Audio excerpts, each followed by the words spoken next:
Hello, I'm Nasara, a member of the ACEYE Scholars Club, University of Ghana chapter. Hi, my name is Kasim Chika. I'm a fourth-year student in KNUST. Hi, my name is Elasina Immaculate, a member of the ACEYE Scholars Club, University of Ghana chapter. Hello, my name is Moses Zaiki. I'm the president of the ACEYE Scholars Club.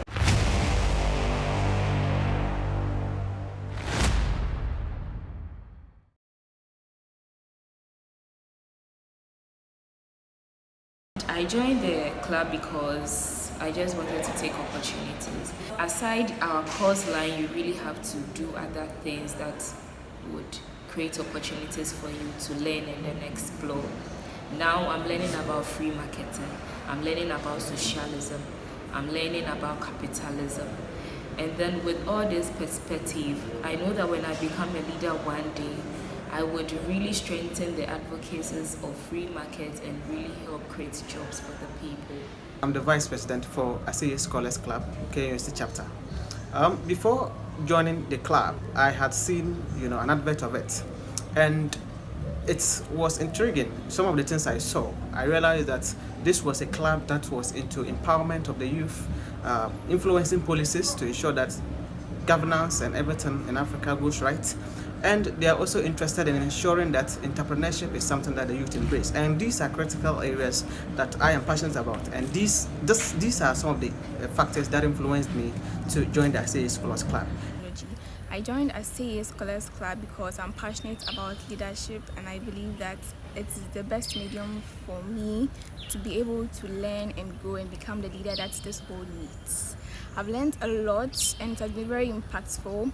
I've learned how free market is very important in Africa.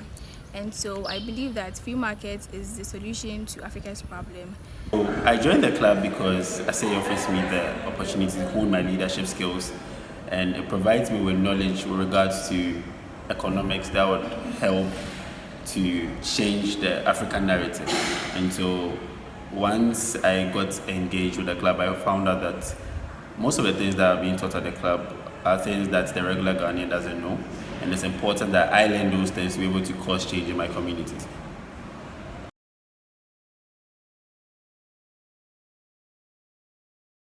Before joining the club, I didn't know anything about free market philosophy and economics.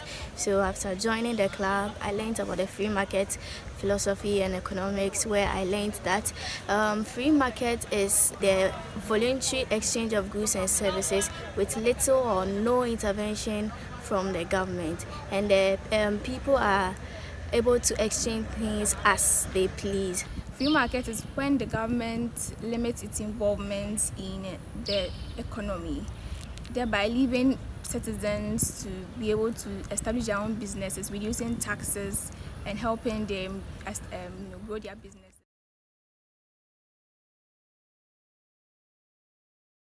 So when we talk about the world is like piling up your savings just to generate a stream of income. So in this world, we have an asset, and asset being something of value.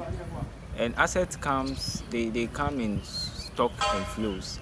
The stocks are the one that you would pile up to enjoy in the future, and the flows are the one that you keep enjoying as your life goes on. Yeah.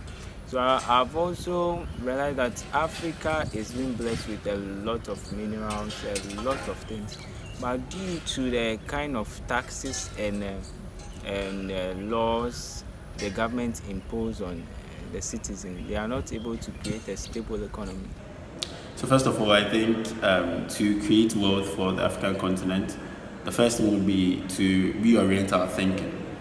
It would be to change the way we think. We need to start thinking along the lines of systems, because for a very long time we've allowed our leaders to spoon feed us with what they believe is right, and sometimes, or even most of the time, their perception as to what is right is wrong.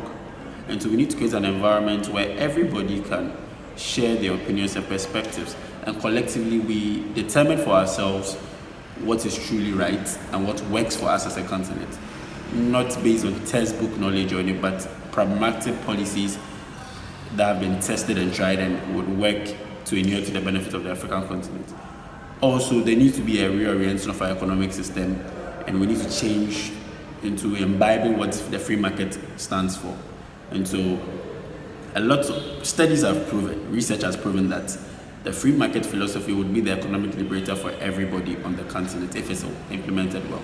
And so since we are not doing that and we are sort of implementing a certain form of shadow socialism, it's important that we look at preaching the message of the free market philosophy across the continent and letting people understand what the free market philosophy is and the benefits that it would provide the member countries of this continent. Because it's clear through my studies, it's clear that that is the way to go if we want to improve the economic fortunes of this country. So it's two things: reorient our thinking and implement the free market philosophy.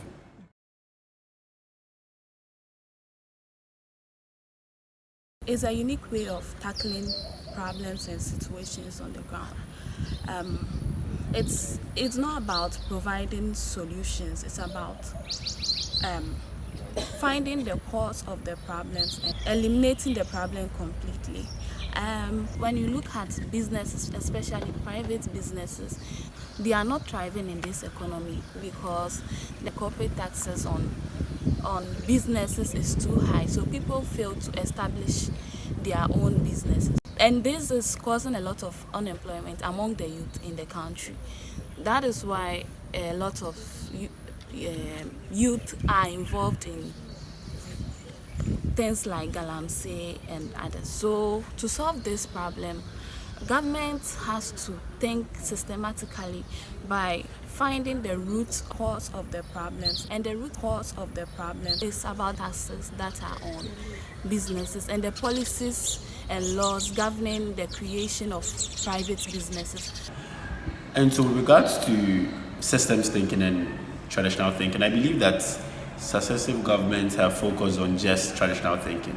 That is, they've not welcomed different perspectives, different ways of looking at issues. They've not welcomed different opinions from essentially people who have the knowledge and know how to change the economic fortunes of this country. And they keep on being fixated on the singular way of doing things. If I was in government, I would make sure that I create an environment where people would be able to share their opinions freely, would be able to analyze issues from different perspectives and find what is mutually beneficial for everybody, regardless of our parochial interest and all that. You need to make sure that we find solutions to the problems that bedevil us as a country, not necessarily because we believe that that's what's right, but we need to believe that that is what is indeed right, based on data, based on research, and based on trends that have been set previously.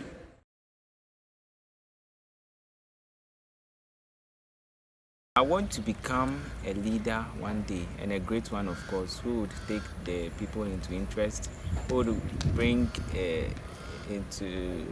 free market policies that will favor a lot of people.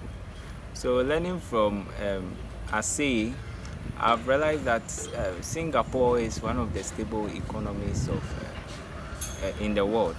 So upon doing my research, I realized that it all came from one of their leaders called Lee Kuan Yew.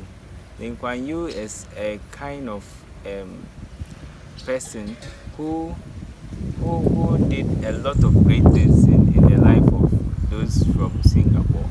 He brought up policies that didn't accommodate corruption, that helped them to trade freely by implementing free market policy. And we can all attest to the fact that Singapore is one of the best economies in the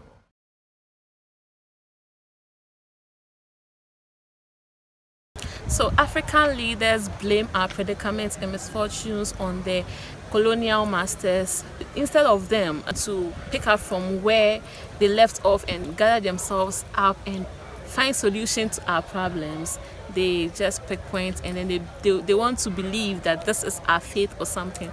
But I'm entreating all African young leaders that we can make it. And Africa is just not a poor continent, but we can also strive to make Africa one of the best places to live and improve upon our economic stability, yes, and make Africa our home.